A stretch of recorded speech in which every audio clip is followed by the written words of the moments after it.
बांधवगढ़ के रहने वाले थे। वो उन वरिष्ठ आत्माओं में से थे, उन वर्णीय आत्माओं में थे जिनको परमात्मा आकर मिलते हैं। उसके लिए पहले थोड़ा सा संकेत आपको वेदों में देंगे, क्योंकि रात्रि में ये प्रोजेक्टर बहुत अच्छा काम करता है। और पुण्यात्माओं, यहाँ ये सारी व्यवस्था प्रभु ने आप पुण्यात्माओं के लिए करवाई है।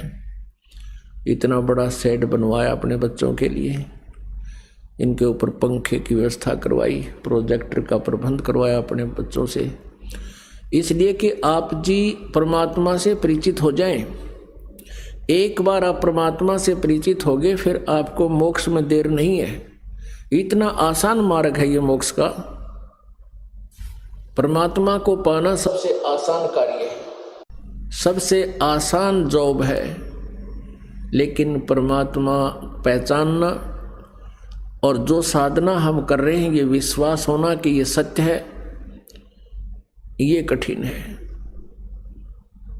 और इसको बहुत आसानी से हल कर सकते हैं इस प्रोजेक्टर के माध्यम से, और सदग्रंथ हमारे पास है। तो सबसे पहले आपको ये दिखाते हैं कि वो परमात्मा कैसी लीला किया करता है, वो कौन है, उसका वास्तविक नाम क्या है। और विशेषकर पवित्र हिंदू समाज, वैसे तो ये सदग्रंथ पवित्र चारों वेद, पवित्र गीता, श्रीमद् भगवत गीता, पवित्र 18 पुराण, ये किसी मजहब विशेष के सदग्रंथ नहीं हैं। लेकिन अनजानपने में इनको हिंदुओं के नाम कर रखा है, क्योंकि इन सदग्रंथों की रचना उस समय हुई थी जिस समय कोई भी धर्म नहीं था। एक वैदिक धर्म बोलते हैं, यही धर्म था। मानव धर्म समझो, और पूरा विश्व एक ही तरह की साधनाएं किया करता था। लगभग 5500 वर्ष पहले इन सदग्रंथों की रचना महर्षि व्यास जी द्वारा हुई थी। फिर भी हम ये सोचकर चलें कि ये हिंदुओं के ही सदग्रंथ हैं, तो पवित्र हिंदू समाज को तो इसका गर्व है कि हमारे सदग्रंथ पवित्र वेद, पवित्र गीता, पवित्र पुराण सत्य हैं। तो उन्हीं सदग्रंथों में जो यथार्थ ज्ञान लिखा हुआ है,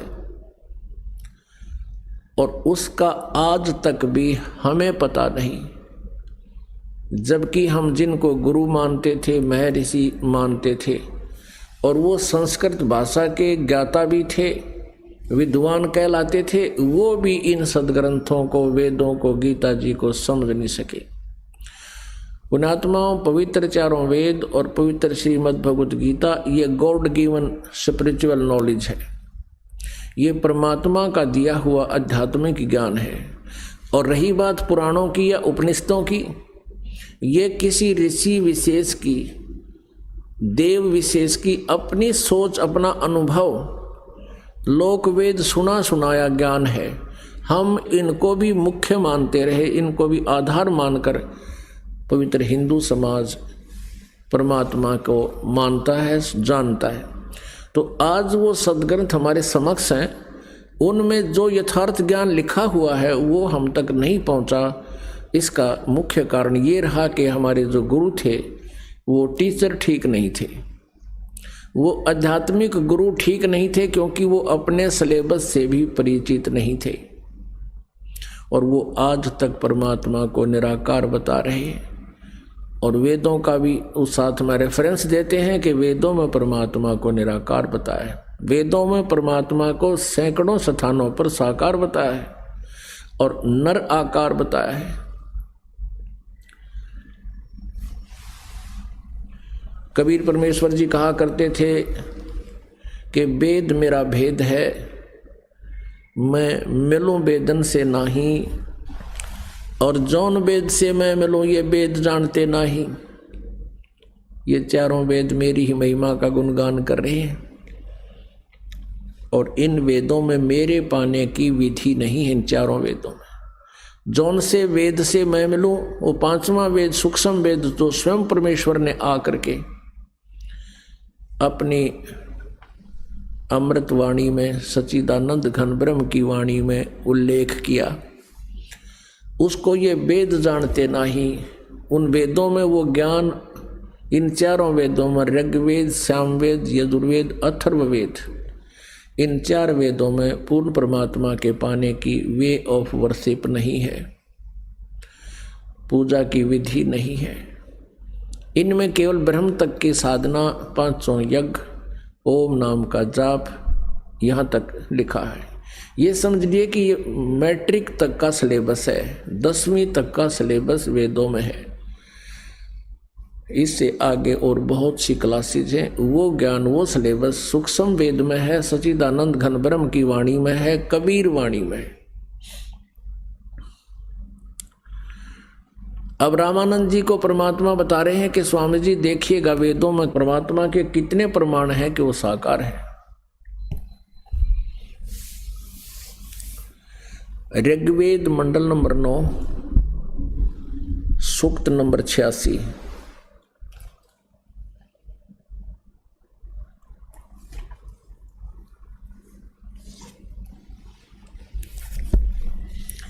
ये देखिएगा, ऋग्वेद मंडल नंबर 9, ये 9 और 10 इकट्ठा ही है।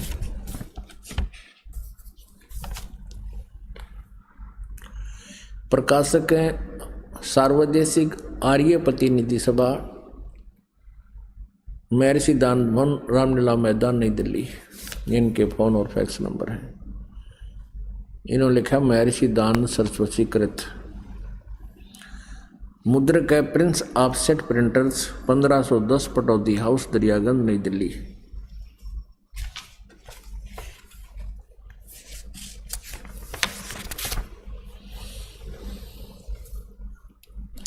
ऋग्वेद मंडल नंबर 9 सूक्त नंबर 86 और मंत्र नंबर 26।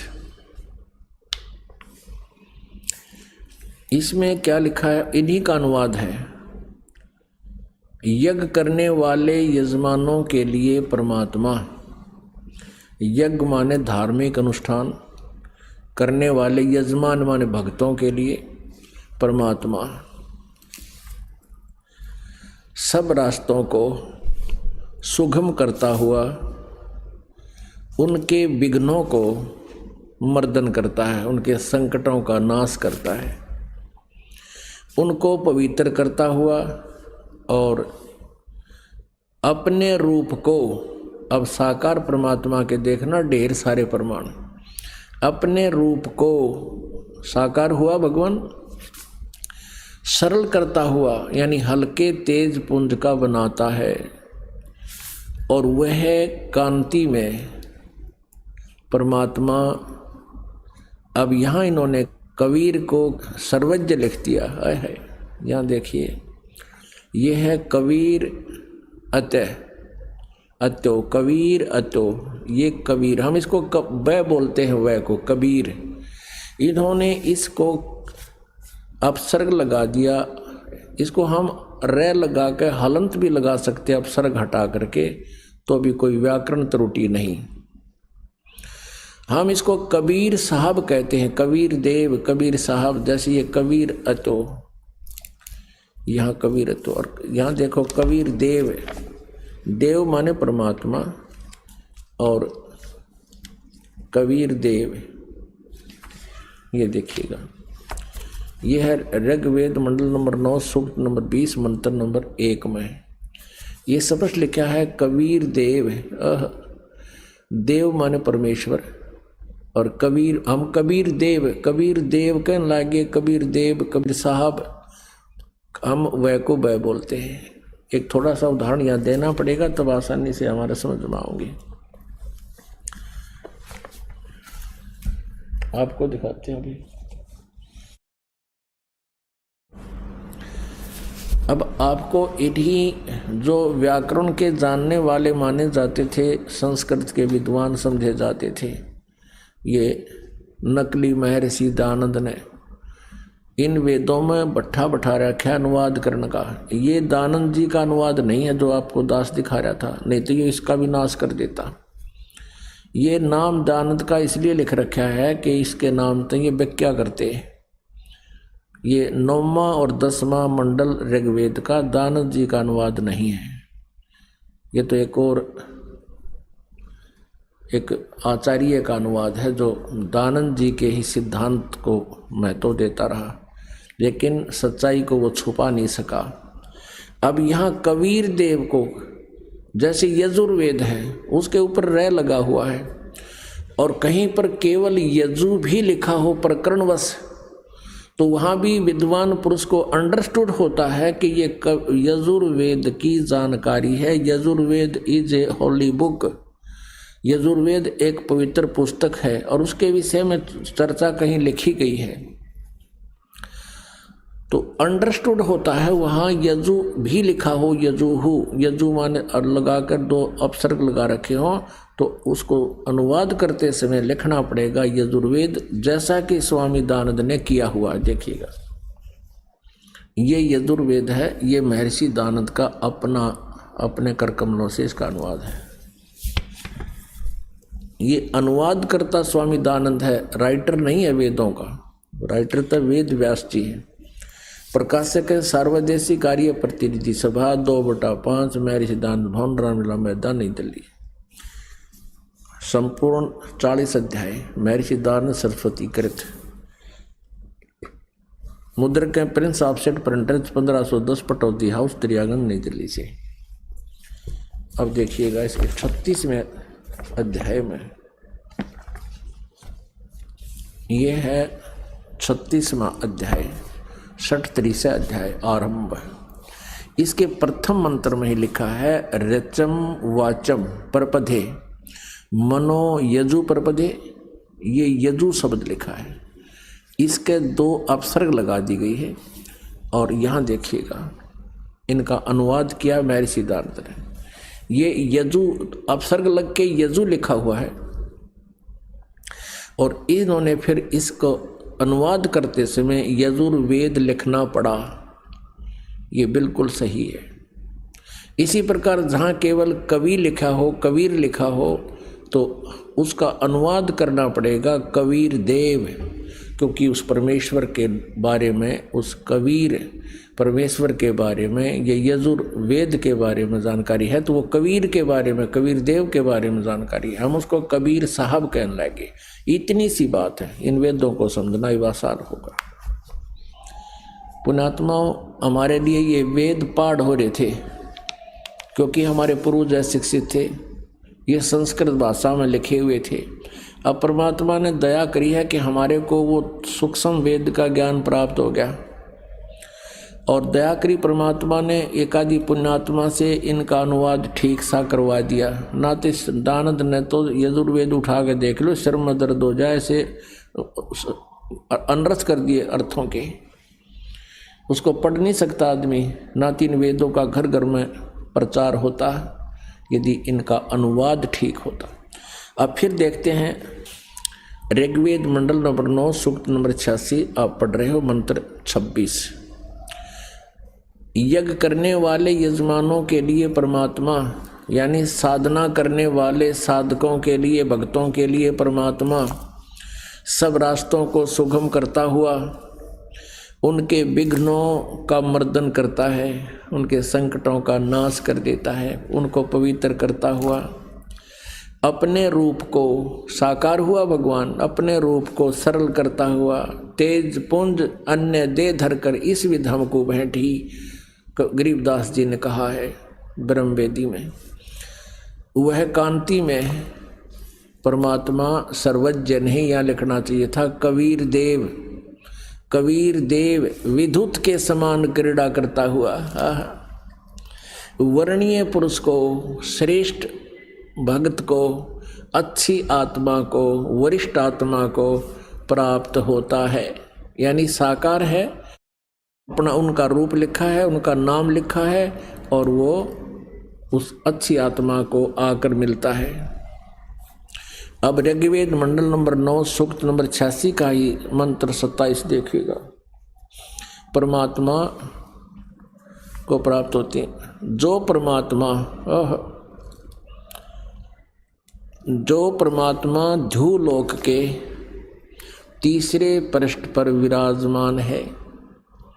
ध्युलोक कहते हैं, वो तेजों में सवर ज्योति सतलोक, सतलोक के तीसरे पृष्ठ पर यानी सबसे ऊपर वाले स्थान पर परमात्मा कबीर देव जी विराजमान हैं।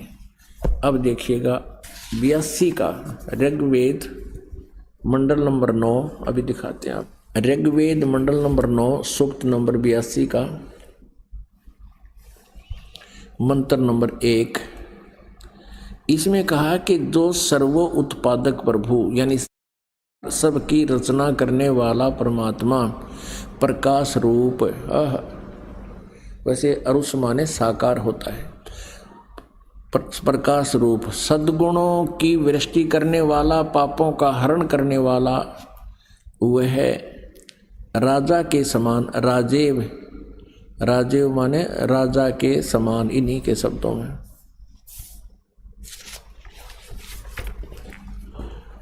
राजा के समान दर्शनीय है, राजा के समान देखने योग्य है, साकार है, और वह पृथ्वी आदि लोक लोकांतरों के चारों ओर शब्दायमान हो रहा है। वह वर्णीय पुरुष को जो दृढ़ भक्त है उसको पवित्र करता हुआ प्राप्त होता है। जिस प्रकार विद्युत सधे वाले स्थानों को आधार बनाकर प्राप्त होता है, कितना स्पष्ट कर दिया। वो परमात्मा साकार है और वो पापों का हरण करने वाला है, पाप नाशक है, जो सर्वोत्पादक प्रभु है, सबकी रचना करने वाला, सारी सृष्टि का रचनहार परमात्मा प्रकाश रूप है, सद्गुणों की वृष्टि करने वाला है, पापों का हरण करने वाला है, राजा के समान देखने योग्य साकार है, दर्शनीय है, और वह पृथ्वी आदि लोक लोकांतरों में चारों ओर शब्दायमान हो रहा है। वह वर्णीय पुरुष को जो अच्छी आत्मा है उसको, दृढ़ भक्त को, जो दृढ़ भक्त है उसको पवित्र करता हुआ प्राप्त होता है। जिस प्रकार विद्युत सने वाले स्थानों को आधार बनाकर प्राप्त होता है। उसका उद्देश्य क्या होता है उस परमात्मा का? हे परमात्मन, उपदेश करने की इच्छा से। ऋग्वेद मंडल नंबर 9 सूक्त नंबर 82 मंत्र नंबर 2 अब हम पढ़ रहे हैं। हे परमात्मन, उपदेश करने की इच्छा से आप, यानी यथार्थ ज्ञान देने के उद्देश्य से आप महापुरुषों को प्राप्त होते हो, अच्छी आत्माओं को मिलते हो, और आप अत्यंत गतिशील पदार्थ के समान यानी बहुत स्पीड चलने वाले हो, हमारे अध्यात्म यज्ञ को प्राप्त होते हो। जहाँ धार्मिक अनुष्ठान होते हैं वहाँ पर आप तुरंत आ जाते हो। आप कबीर देव हैं। अब यहाँ स्पष्ट समझ लेना पुण्यात्माओं, इन्होंने कबीर का अर्थ सर्वज्ञ कर दिया।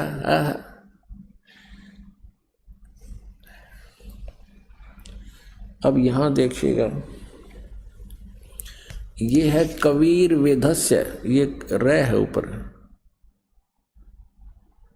ये कबीर वेधस्य, यहाँ कबीर शब्द है, इनका इस रे हटा दिया इन्होंने, जैसे सीधा ये लिख दिया। जहाँ पर अभी आपको दिखा था, जहाँ यजु भी लिखा है तो वो भी यजुर्वेद लिखना कंपलसरी होता है, तो यहाँ कवि ही लिखा है तो भी यहाँ लिखना था। आप कबीर देव हैं, हम उसको कबीर साहब कहने लगे, बस इतनी सी बात है। शुद्ध स्वरूप हैं, हमारे पापों को दूर करके हे अमर परमात्मा, सो मन हे अमर परमात्मा, आप हमको सुख दें, उत्पन्न करें। अच्छा, आगे देखना।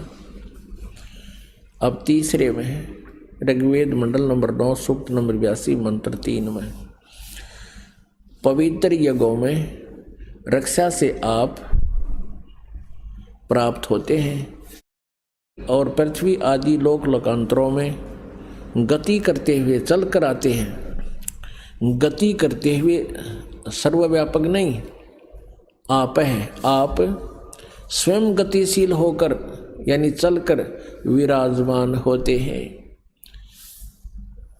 आप कैसे हैं? सबके तर्पक हैं, सबके रक्षक हैं, बड़े बड़े गतिशील पदार्थ के नियंता हैं। पृथ्वी आदि लोक लोकांतरों के केंद्र होकर सब पदार्थों में रक्षा को उत्पन्न करते हैं। ये यहाँ विचल गए, यहाँ कोई और अर्थ बनेगा, लेकिन हम अपने उसको समझें कि वो परमात्मा स्वयं गतिशील होकर चलकर आता है और भक्तों को प्राप्त होते हैं, स्वयं लोक लोकांतरों में वहाँ से चल कर आते हैं। अब पुण्यात्माओं, वेदों में कितनी बार लिखा है कि वो परमात्मा साकार है, और फिर भी हम अभी तक इसको निराकार कहते रहे। ये दोष पुण्यात्माओं का नहीं है, उन गुरुओं की नालायकी है जो इन सदग्रंथों को समझ नहीं सके। अब देखिएगा, ऋग्वेद मंडल नंबर 9 सूक्त नंबर 20 का मंत्र नंबर 1।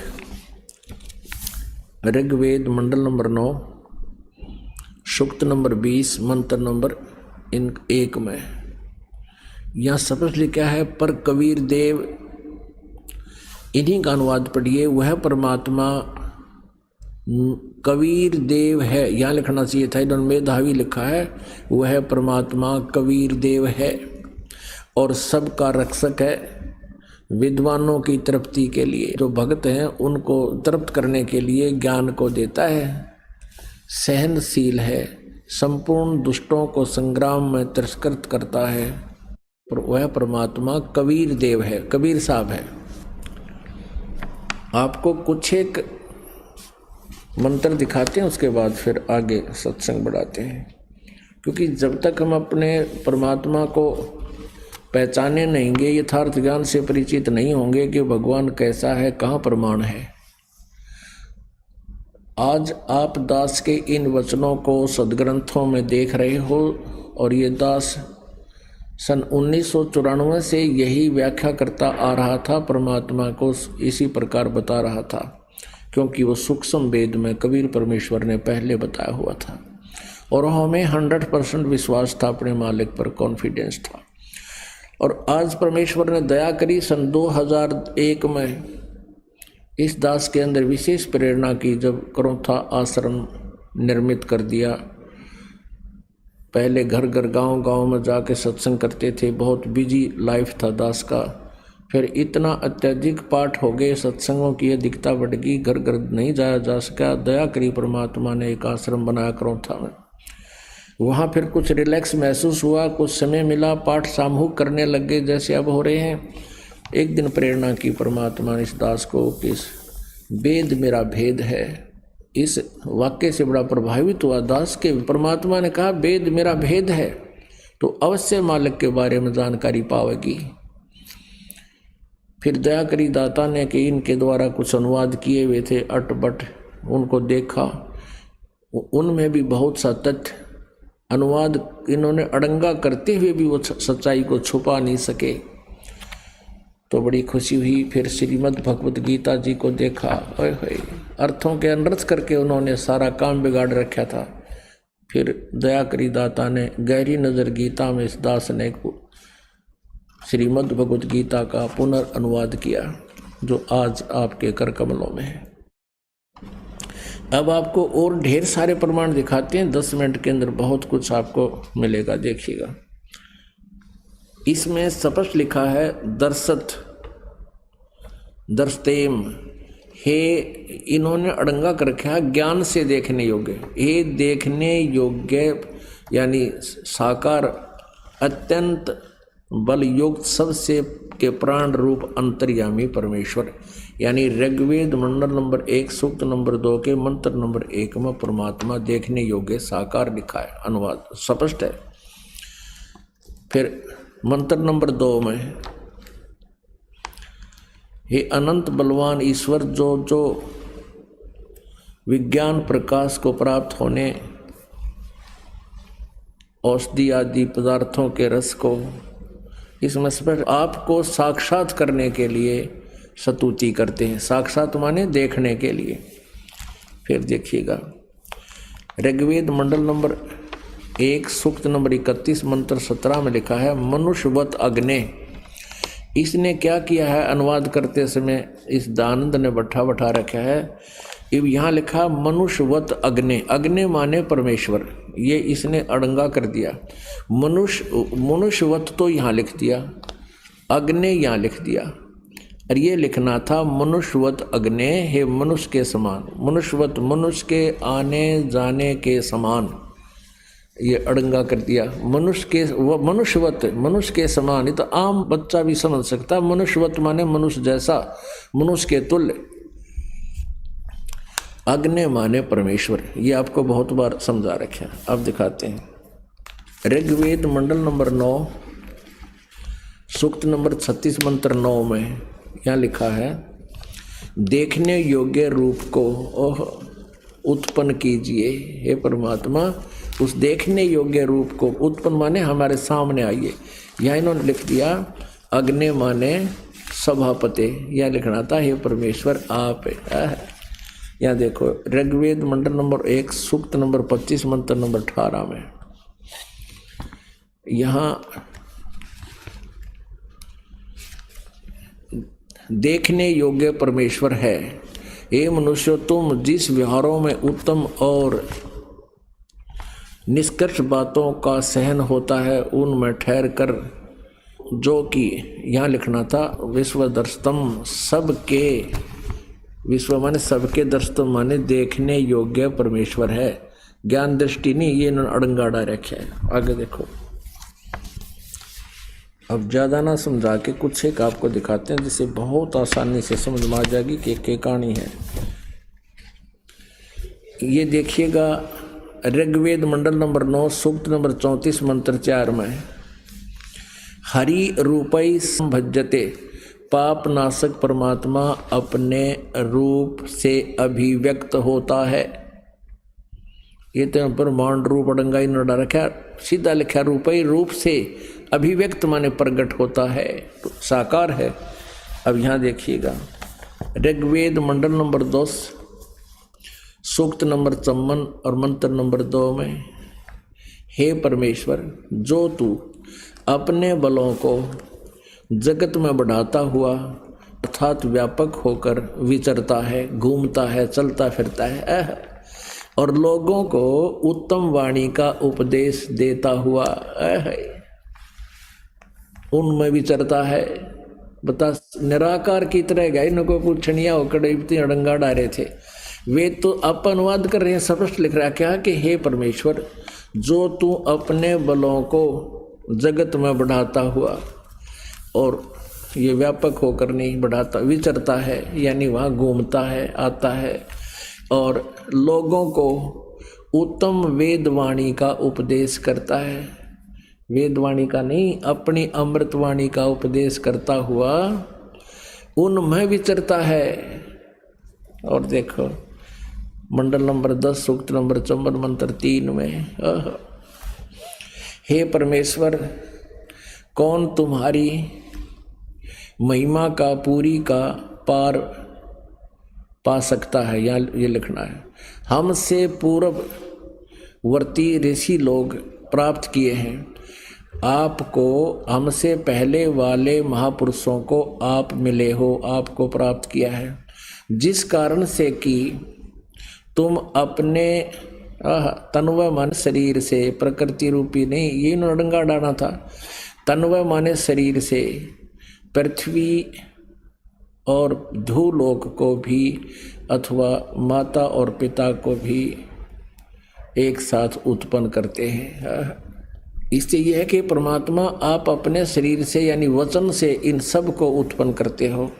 ऐसे ऐसे बहुत ढेर सारे प्रमाण हैं जो कि समझदार को संकेत इतना ही बहुत होता है। अब आपको सुनाते हैं सृष्टि रचना के बारे में। एक धर्मदास नाम के प्यारी आत्मा कबीर परमेश्वर जी उनको मिले। धर्मदास जी को परमात्मा ने बहुत कुछ ज्ञान दिया। धर्मदास जी जो थे वो भगवान श्री विष्णु जी के उपासक थे और उन्होंने एक रूपदास नाम के गुरु भी बना रखे थे। रूपदास जी के बताए अनुसार धर्मदास जी सब क्रियाओं को करते हुए अपने मानुष जीवन को व्यर्थ कर रहे थे। परमात्मा कहते हैं गोता मारूं स्वर्ग में जा बैठूं पाताले, कहें कबीर ढूंढता फिरूं अपने हीरे मोती लाल। उसी उद्देश्य से परमात्मा उन अच्छी आत्माओं को मिलते हैं, जैसा वेद प्रमाण कर रहे हैं वो लीला परमात्मा ही करते हैं, और वो लीला केवल कबीर परमेश्वर जी ने ही की है। इसलिए कबीर इज गॉड। बंदी छोड़ कबीर इज गॉड, बंदी छोड़ कबीर परमेश्वर है। ये वही परमात्मा है जो काशी में बनारस में जुलाहा बनकर जुलाहे रूप में रहे थे। उसी दौरान वो अपनी एक प्यारी आत्मा धर्मदास जी को मिले। धर्मदास जी विष्णु जी के कट्टर उपासक थे। हिंदू धर्म में जन्म होने के नाते अन्य जितने भी लोक वेद के आधार से क्रियाएं बताई गई थी उन सब को किया करते थे। उसी आधार से वो वृंदावन में चले गए थे, मथुरा के अंदर पहुंच गए थे, क्योंकि उनके गुरु रूपदास जी ने उनको बताया था कि बेटा 68 तीर्थ कर ले, तेरे पास धन बहुत है। क्योंकि वो बहुत बड़े सेठ थे, रईस थे, और वैश्य कुल में उनका जन्म था। परमात्मा ने उस प्यारी आत्मा को शरण में लेना था। धर्मदास जी कर्मकांड किया करते थे।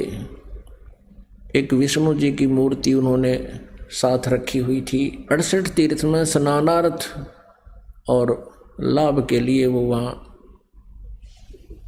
चल पड़े थे और मथुरा में पहुँच गए थे।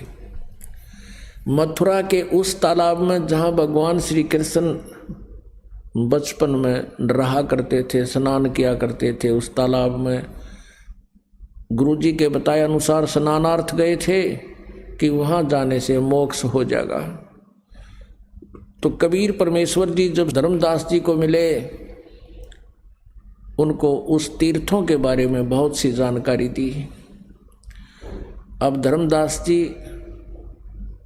सुबह सुबह स्नान करके उस तालाब से एक लोटा पानी का भर के और बाहर एक गाय के गोबर और मिट्टी से कुछ स्थान लीप के अपने नित्य नियम कर रहा था।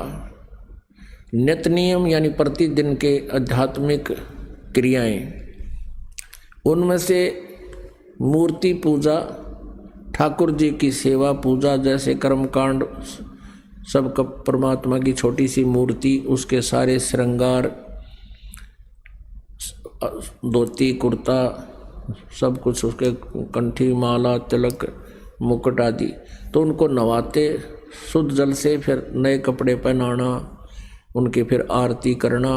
उसके बाद फिर वो गीता जी का एक अध्याय का नित्य पाठ करना और हरे राम हरे कृष्ण राधे राधे श्याम मिला दे, सीताराम राधे श्याम, हरे कृष्ण हरे राम, ओम नमः भागवते वासुदेवाय, ओम नमः शिवाय, ये आदि आदि मंत्र सभी जाप किया करता था। तो परमात्मा कबीर जी एक जिंदा संत के रूप में, जिंदा महात्मा की वेशभूषा में, ये जिंदा महात्मा मुसलमानों में अत्यधिक होते हैं। उनकी कैसी वेशभूषा होती है?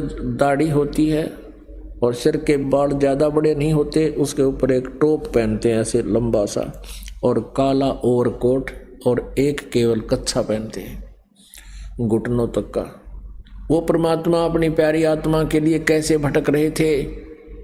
वहाँ पहुँच गए मथुरा में और देखा उस प्यारी आत्मा को डले डोते हुए। थोड़ी सी दूरी पर विराजमान हो गए परमात्मा आकर के, और ध्यान से सब क्रियाओं को देख रहे हैं। अब धर्मदास जी ने देखा कि एक मुसलमान हमारी क्रियाओं को बहुत ध्यान से देख रहा है, तो उसने सोचा कि हो सकता है इसके भी भाग जाग जा, इसके भी पुण्य उदय हो जावे, हमारी क्रिया को स्वीकार कर लेवे और इसका उद्धार हो जावे। ये सोच थी उस पुण्यात्मा धर्मदास जी की। और परमेश्वर को एक सिंपल मैन मान रहा था, एक साधारण सा व्यक्ति जिसने अपना एक रूप बदल रखा हो, संत रूप में घूम रहा है। अब यहाँ समस्या सबके सामने उपलब्ध है कि हिंदू समझते हैं हमारी साधना श्रेष्ठ है, मुसलमानों की ठीक नहीं। मुसलमान समझते हैं कि हमारी साधनाएं ठीक है, हिंदुओं की ठीक नहीं। अपने आत्माओं इस तत्व ज्ञान की रोशनी में आपको पता चलेगा कौन ठीक है और कौन गलत है। अब जब देखा कि एक व्यक्ति हमारी साधना को देख रहा है और वो भी मुसलमान धर्म का, तो धर्मदास जी ने गीता जी का पाठ ऊंचे सुर में बोलना शुरू किया और साथ में उसका अनुवाद भी करने लगे। 7वें अध्याय को पढ़ा, फिर 8वें को लगातार पढ़ दिया कि आज एक अध्याय और सही ताकि इसका कुछ उद्धार हो जाए। अब उसने जब अपनी सारी क्रियाएं कर ली तो परमात्मा निकट आकर बैठ गए धर्मदास जी के। और धर्मदास जी ने क्या बना रखा था कि जैसे एक वैष्णव संत होते हैं, एक लंबा तिलक सफ़ेद यहाँ नाक के ऊपर और माथे ताई, और एक कंठी माला डाल रखी,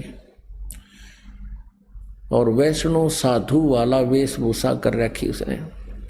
साथ में गीता जी पुराण आदि वो बहुत सी पुस्तकें थैले में डाल रखी। अब परमात्मा ने उससे कहा कि हे वैष्णव संत, हे महात्मा जी, हाय हाय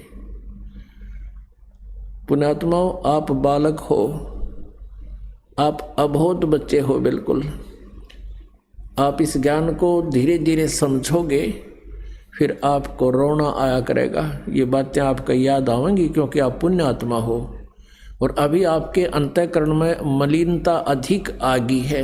लेकिन पुण्य आत्मा के ऊपर मलिनता का असर अस्थायी होता है, कुछ दिनों में ये तुरंत साफ हो जाएगा और फिर आपको याद आएंगी ये बातें कि हे पालिक, आप हमारे लिए इतने दुखी पाए। हम 2 कौड़ी के जीव को वो संत कहते हैं, स्वामी जी कहते हैं, जैसे रामानंद जी को कहा, अब धर्मदास जी को कहा। क्या कहा कि परमात्मा ने कहा कि हे महात्मा जी, मैं परमात्मा के लिए भटक रहा हूँ। कबीर परमेश्वर जी एक जिंदा महात्मा संत के रूप में पर वहाँ उपस्थित, और धर्मदास जी को स्वामी जी कह रहे हैं कि हे स्वामी जी, हे महात्मा जी, मैं बहुत जगह भटक लिया। मैं भले ही सन्यासी बन गया हूँ, लेकिन मेरी संतुष्टि नहीं किसी से। जो भी प्रश्न मैं करता हूँ, मेरे प्रश्न का उत्तर किसी के पास नहीं, मेरी शंका का समाधान नहीं हो पा रहा। और आपको मैं देख रहा हूँ कि मुझे कुछ आशा की किरण फूटी है, मुझे लगता है कि आपसे मेरा कोई समाधान हो पाएगा। मैं कुछ प्रश्न करना चाहता हूँ। अब धर्मदास जी प्रसन्न हो गए, कहने लगे करो प्रश्न, बोलो क्या कहना चाहते हो। तो स्वामी परमात्मा का और उस आत्मा का कैसे संवाद हुआ ये अमृतवाणी में सुनाते हैं। पुण्यात्माओं, जो आनंद परमात्मा के इस आध्यात्मिक ज्ञान से आपको आवेगा, क्योंकि ये आत्मा का आहार है, आत्मा की खुराक है। दर जिंदे का रूप सैल वृंदावन कीनी, तहाँ मिले धर्मदास करत हैं बहुत अदीनी। बहुरंगी वरियाम कामनी कामी सोई, दर सतगुर का रूप धनी उतरे हैं लोई। कहते हैं गरीबदास महाराज जी की अमृतवाणी है, क्योंकि गरीबदास जी महाराज जी को परमात्मा मिले थे गांव छुड़ाने, जिला जज्जर, हरियाणा में। जब 10 वर्ष के थे गरीबदास साहिब जी, अपने गौओं का गवाले बनकर अपने ही खेतों में बाहर गए हुए थे। 10 वर्ष की आयु थी और भी बहुत से गवाले थे। वो परमात्मा पूर्ण ब्रह्म सतलोक से गति करके आए थे। जैसा वेद प्रमाण देते हैं, वो परमात्मा ने लीला पहले की हुई है, वेद आज हमारे समझ में आए हैं। सन 1727 में जब आदरणीय गरीबदास साहिब जी 10 वर्ष के थे, वो परमात्मा अपने स्वभाववश अपने गुणाधार से अपनी लीला करते हुए सशरीर सतलोक से आए थे कबीर परमेश्वर, और खेतों में जहाँ जंगल में गऊ चरा रहे थे वहाँ गरीबदास जी को मिले थे। फिर गरीबदास जी की आत्मा को, उस पुण्य आत्मा को निकाल कर शरीर से ऊपर लेकर गए, सब ब्रह्मांड दिखाए, ब्रह्मा विष्णु महेश की सतीथि दिखाई, ब्रह्म पर ब्रह्म और पूर्ण ब्रह्म अपने यानी अपनी सतीथि से परिचित करवाया, और फिर उनको दिव्य दृष्टि दे दी, उनका ज्ञान योग खोल दिया। उसके बाद गरीबदास साहिब जी ने कबीर परमेश्वर की आंखों देखी, जो कलम तोड़ महिमा लिखी है वो आपके समक्ष दास पढ़कर सुना रहा है। अब धर्मदास जी और परमेश्वर जी का कैसे संवाद हुआ था। दर्जन दे का रूप सैल वृंदावन कीनी, तहां मिले धर्मदास करते हैं बहुत अधीनी। एक जिंदा महात्मा का रूप बना के कहते हैं वृंदावन में सैल सपट्टे को चल पड़े परमात्मा, और वहां मिले धर्मदास करते हैं बहुत अधीनी। पर बहुरंगी वरियाम कामनी कामी सोई, दर सतगुरु का रूप धनी उतरे हैं लोई। एक सतगुरु का रूप उद्धार के वो धनी यानी कुल मालिक ही अवतरित हुए हैं, चलकर आए हैं। परम उजागर ज्ञान ध्यान बहुरंगी बाणा, तहां मिले धर्मदास आचार विचार दीवाना।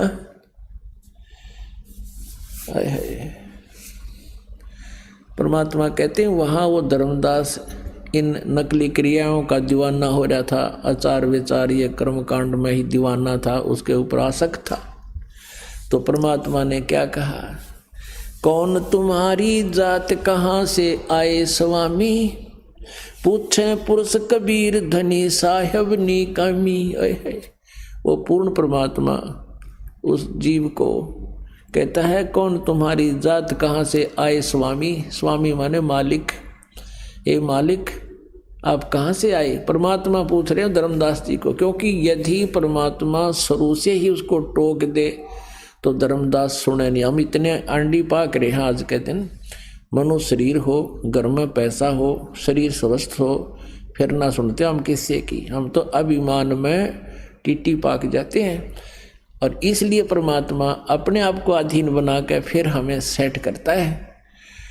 कहते हैं कौन तुम्हारी जाति कहाँ से आए स्वामी, पूछे पुरुष कबीर धनी साहेब नी कामी। अब क्या बोले धर्मदास जी, हम वैष्णो बैरागी धर्म में सदा रहा ही, सुधर न बैठे संग कल्प ऐसी मनमाही। सुन जिंदा मम ज्ञाने को अधिक आचार विचारे, हमारी करनी जो करे उतरे भवजल पार। अब धर्मदास जी कहता है कि मैं वैष्णव वैरागी हूँ और सदा धार्मिक क्रियाओं में लीन रहता हूँ, और शूद्र को हम निकट नहीं आने देते, क्योंकि उस समय छुआछूत की सी बीमारी थी। धर्मदास जी कहते हैं कि सुन जिंदा मम ज्ञान को अधिक आचार विचार, और अमरी करनी जो करे सो उतरा भवजल पार। हमारे वाली साधना कर लोगे तुम्हारा कल्याण हो जाएगा। अब परमात्मा क्या कहते हैं, बोले धनी कबीर सुनो वैष्णो बैरागी, कौन तुम्हारा नाम गाम कहिए बड़वागी। कौन कोम कुल जात कहाँ को गवन किया है, कौन तुम्हारी रहस्य कौन किन्हें तुम नाम दिया है। यानी तुम्हारे गुरुजी कौन है, आप कहाँ के रहने वाले हो ए वैष्णव संत। कौन तुम्हारा ज्ञान ध्यान सुमरण है भाई, और कौन पुरुष की सेव कहाँ समाधि लगाई। किस भगवान सेव माने पूजा, पुरुष माने प्रभु की, किस परमात्मा की तुम पूजा करते हो और कहाँ ध्यान लगाते हो। को आसन को गुफा के भर मत रहो सदा ही, सालग सेवन कीन बहुत अति भार उठाई। जोड़ी झंडा धूप दीप तुम अधिक आचारी, बोले धनी कबीर भेद कई हो ब्रह्मचारी। हमको पार लंघाई यो हो परम उजागर रूप, जिंद कहे धर्मदास से तुम हो मुक्ति स्वरूप। अब जाइए पंप परमात्मा ना मरता धर्मदास, आगे चर्चा ना करो। अब भगवान ने पहले उसके खूब पुल बांधे कि ये खुश हो जा, मान बड़ाई का भूखा ये प्राणी है ही। अब क्या बताते हैं परमात्मा कि कौन तुम्हारी रहस्य किन्हें तुम नाम दिया है। बोले धनी कबीर सुनो वैष्णो बैरागी, और कौन तुम्हारा नाम गाम कहिए बड़बागी। और फिर परमात्मा कहते हैं कौन तुम्हारा ज्ञान ध्यान सुमरण है भाई, और कौन पुरुष की सेव कहाँ समाधि लगाई। फिर ने पूछे हैं कहीं कोई विशेष ठिकाना है तुम्हारा, कोई आश्रम है या कोई गुफा में कहीं रहते हो, या ऐसे रमता राम हो भरमते ही रहते हो। और आपने तो बहुत गणा यू जोड़ा जाड़ा भर रखा, सालग राम और सुंदरी धूप और दीप पूरा सामान ले रखा है। जोड़ी झंडा धूप दीप तुम अधिक आचारी, बोले धनी कबीर भेद कई है ब्रह्मचारी। और के कहें परमात्मा ने बोले हमको पार लगाइयो परम उजागर रूप, जिंद कहे धर्मदास से है तुम हो मुक्ति स्वरूप। परमात्मा कहते हैं मेरा बेड़ा पार करियो और मन रास्ता बता दो। अब फिर क्या बताता है धर्मदास, अपनी सारी हिस्ट्री बताता है। बांधोगढ़ है गाम नाम धर्मदास कही जय, वैसे कुल कुली जात सुदर की नहीं बात सुनी जय। हम सुदर को निकट नहीं आने देते। धर्मदास मेरा नाम है और बांधोगढ़ मेरा गांव है और वैसे कुल में मेरा जन्म है। सरगुण ज्ञान स्वरूप ध्यान सालग की सेवा, मल्ला गिरछर कंद सब संत पूजे देवा। 68 तीर्थ नान ध्यान कर कर हम आए, पूजे सालग राम तिलक गलमाल चढ़ाए। धूप दीप अधिकार आरती करें हमेशा, राम कृष्ण का जाप रटते हैं हम शंकर शेषा।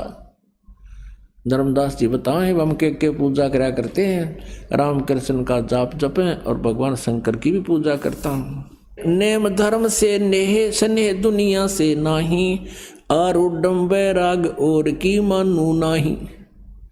धर्मदास जी पहले नो सोचा है कदे यू अपना ज्ञान समझाना चाहे मेरे ते स्पष्ट कर दी कि मैं तो अपनी क्रियाओं पर अपने गुरुजी के बताए हुए मार्ग पर आरूढ़ हूँ और किसी की मैं मानू को ना। मेरा फाइनल जचरी है कि यही विधि है, यही मार्ग है।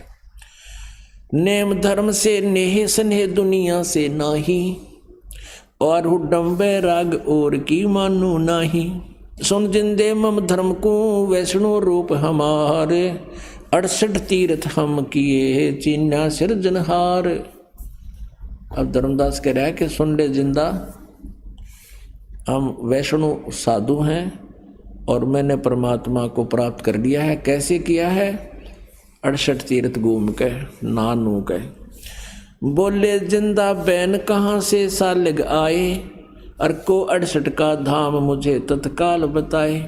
राम कृष्ण का रहे नगर वो कौन कहावे, ये जड़वंत है देवता से क्यों घंट बजावे। कि जिस पत्थर की मूर्ति ने तू लिए फिर रहा इसका आगे घंटी बजाओ, ये तो पत्थर बोल रहा है न चाल रहा है, कितने दिन हो गए तने इसकी से पूजा कर दे, कदे बात हुई तेरी इसकी। सुने गुने नहीं बात धात पत्थर के स्वामी, कहाँ भर में धर्मदास चीन निज पद निकामी। बोलत घटकट पूर्ण ब्रह्म धर्म आदू नहीं जाण्या, चिदानंद को चीन डार ये पत्थर पाषाणा। राम कृष्ण करोड़ों गए, धनी एक का एक, जिंद कहे धर्मदास से है अब बूझो ज्ञान विवेक, कि थोड़ा सा भी विवेक रखता हो ना तू, अब बूझ मेरे पे, कैसे ये रामकृष्ण करोड़ों मर गे रो धनी एक का एक। देखो धर्मदास की बुद्धि कितनी स्लिप हो रही थी। परमात्मा को कहता है, बोलत है धर्मदास सुनो जिंदा मम बाणी, कौन तुम्हारी जात कहाँ से आए प्राणी। परमात्मा को कहता कहाँ से आया ए जीव। बोल जिंद कबीर सुनो बाणी धर्मदासा, हम खालिक हम खलक सकल हमरा प्रकाशा। हम रचे सब पाषाण नदी ये सब खेल हमारा, अचराचर चौखान बनी विधि 18 भारा। हम ही सृष्टि संजोग विजोग किया बहु भांति, हम ही आद अनादि हम हैं अवगत के नाती। हमसे ब्रह्मा विष्णु ईश है कला हमारी, हम ही पद परवान कल्प कोट युग तारी। हम साहिब सतपुरुष हैं ये सब रूप हमारे, जिंद कहे धर्मदास से शब्द सत घनसार। बोलत धर्मदास सुनो सर्वांगी देवा, दीक्षित पिंड और प्राण कहो तुम अलख अभेवा। अब धर्मदास जी ने जो परमात्मा से वार्ता प्रारंभ की, तो परमात्मा ने उनसे पूछा कि हे स्वामी जी, कृपा मुझे आध्यात्मिक ज्ञान दीजिए, मैं बहुत भटक लिया हूँ। अब धर्मदास जी ने बताया कि मैं रामकृष्ण का जाप जपया करूँ और शंकर जी की भी पूजा करता हूँ, और विष्णु जी मेरा इष्ट रूप में पूज्य है। मैंने रूपदास नाम के एक गुरु जी से उपदेश भी ले रखा है, और गीता जी का नित्य पाठ किया करता हूँ। जिंदा आप भी ऐसी ही क्रिया करो, आपका कल्याण हो जाएगा। अब परमात्मा ने कहा कि आप भगवान विष्णु भगवान शंकर जी की पूजा करते हो और आप प्रतिदिन गीता जी का पाठ भी करते हो। धर्मदास जी ने कहा कि बिल्कुल ठीक है, लेकिन आप धर्मदास जी एक बात बताइए। एक समय एक किसान को वृद्ध अवस्था में एक पुत्र प्राप्ति हुई, और किसान ने सोचा कि ये पुत्र जब तक युवा होगा हो सकता है मेरी मृत्यु हो जावे। और उसने क्या सोचा कि मैं अपना खेती का अनुभव लिख देता हूँ। उसने प्रत्येक क्रॉप का, प्रत्येक फसल का समय, उसमें प्रत्येक एकड़ में कितना बीज और किस समय सिंचाई, कितना खाद डालना चाहिए, कौन से मौसम में कौन से मास में उसकी बिजाई होनी चाहिए, वो सारा कुछ लिख दिया। और अपने पुत्र से कहा कि बेटा हो सकता है मेरी कभी मृत्यु हो जाए, मैं बहुत वृद्ध हो गया हूँ, मेरी मृत्यु के उपरांत आप इस व्यवसाय को, खेती को संभालना, और मैंने अपना अनुभव इस बही में लिख दिया है, पैड में, आप इसको पढ़कर इसके अनुसार करना, ठीक है। अब परमात्मा ने कहा कि धर्मदास, अब वो पुत्र जो है किसान का, उस अपने पिता के अनुभव को प्रतिनित्य नेम की तरह पढ़ने लग गया। वो पढ़ तो रहा है प्रतिदिन पिता के अनुभव को, और बीज रहा है, बाजरा बोने के दिना मत गेहूँ बोया है, या गेहूँ के स्थान पर और कुछ बो रहा, गवार बो लिया, तो क्या वो अच्छा किसान है? क्या वो धनी हो जाएगा?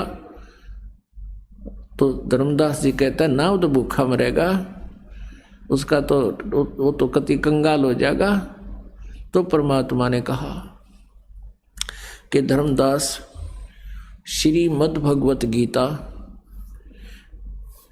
आप डेली पढ़ते हो, नित्य नियम की तरह पढ़ रहे हो, और इसके पढ़ने का उद्देश्य क्या है कि जो भगवान ने आदेश किया था वो इसमें लिपिबद्ध कर दिया वेद व्यास जी ने, और जो इसमें लिखा है यदि हम ऐसा ही करें, ऐसी ही साधना करें, तो हम भक्ति के धनी हो जाएंगे। यदि गीता जी में लिखा कुछ है और हम साधना उससे अन्य कर रहे हैं, तो क्या हम आध्यात्मिक मार्ग में सफल हो जाएंगे? अब धर्मदास जी कहने लगे बात तो आपकी ठीक है। तो परमात्मा ने कहा आप राम राम हरे कृष्ण हरे राम राधे श्याम सीता राम, और श्री कृष्ण यानी और विष्णु जी और शंकर भगवान का जाप जपते हो। क्या गीता जी में कहीं ये आदेश है?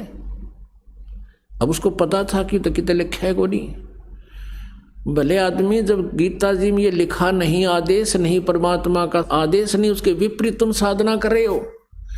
श्रीमद् भगवद गीता अध्याय नंबर 16 के श्लोक नंबर 23 में लिखा है कि शास्त्र विधि को त्याग कर जो मनमाना आचरण करते हैं उनको ना तो कोई सुख होता है, ना उनकी गति होती है, और न ही उनको कोई सिद्धि प्राप्त होती है। यूजलेस। अब धर्मदास जी डेली पढ़ा करता गीता जी। अब वो याद भी थी परमात्मा के कहने के तुरंत बाद उसने खोल ली और देखी, उसमें क्या पाया? जो परमात्मा बता रहे थे वही पाया। अपनात्मा, हमने गीता जी को खूब पढ़ा, लेकिन पढ़ा जरूर, लेकिन साधना गीता वाली एक भी ना करी हमने। इसलिए हमारी भक्ति का बट्ठा बैठ गया, परमात्मा का कोई लाभ मिला नहीं। सारे नो के नो आपताएं दुख हमारे ऊपर आते रहे, और हम शास्त्र विधि त्याग का मनमानी पूजा करके अपना भक्ति का नाश कर बैठे। आज हमने उन सदग्रंथों को पुनः संभालना होगा और उस सच्चे मार्ग पर हमने फिर से प्रस्थान करना होगा। आप देखना कुछ दिनों में अगर पूरा विश्व इस मार्ग पर लग गया, परमात्मा ने 1 सेकंड में या पृथ्वी रच दी, सेकंड के कुछ भाग में सारे ब्रह्मांडों की रचना कर दी थी कबीर परमेश्वर ने 1 सेकंड में। और वो क्या नहीं कर सकते आज आपके लिए? एक बार चिट्ठी लिख दी किसी ने कि कबीर जी भंडारा करेंगे, ये साधु संतों के पास भेज दी। ये नकली आगे सारे 18 लाख की संख्या में कबीर परमेश्वर के द्वार पे, और उसमें परमात्मा लीला कर रहे थे कि जैसे एक बिल्कुल गरीब व्यक्ति होता है, परमात्मा वो भी पा सकता है। सुबह का आटा था या नहीं था, इस तरह अपना कपड़ा बुनते थे, ऐसे निर्वाह कर रहे थे। हमें ये दिखाना चाहा कि तुम हमारी तरह करके देखो विश्वास भगवान पर, और ये साधना करके देखो उस परम पिता परमात्मा की। सतलोक से परमात्मा कबीर जी अपना 9 लाख बैलों के ऊपर बना बनाया भोजन लेकर आगे टेंट लगा दिए चारों तरफ। 18 लाख व्यक्तियों को 3 दिन तक भंडारा करा दिया। बरात में 80 आदमी आया करें, और 1 महीने पहले चिंता हो जाती है पूरे गांव में, और वहाँ 18 लाख को भोजन करा दिया।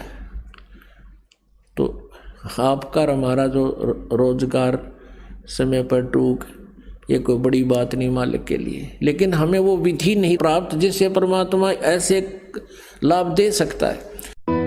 तो पुण्यात्माओं, आपका सौभाग्य है, आपको ये अनमोल वचन, अनमोल ज्ञान सुनने जोगा बनाया। पहले तो भगवान ने आपको विद्वान बनाया, शिक्षित किया, और दास को इसका जानकार बनाया। आज आपके रूबरू ऐसा बना दूंगा जैसे पहली का कहता हुआ, अगर वेद गीता और पुराणों को आप याद रखोगे। बोलो सतगुरुदेव।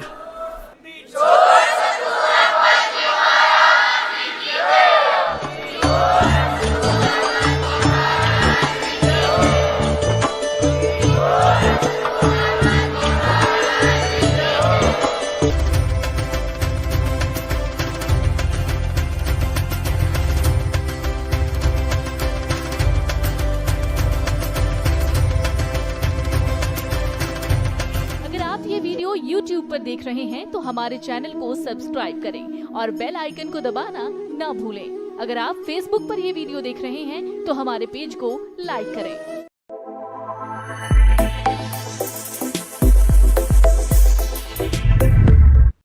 सत साहिब सभी भक्तों को। जो लोग भी मेरे चैनल में पहली बार आए तो चैनल को सब्सक्राइब, वीडियो को लाइक और वीडियो पूरा जरूर देखें।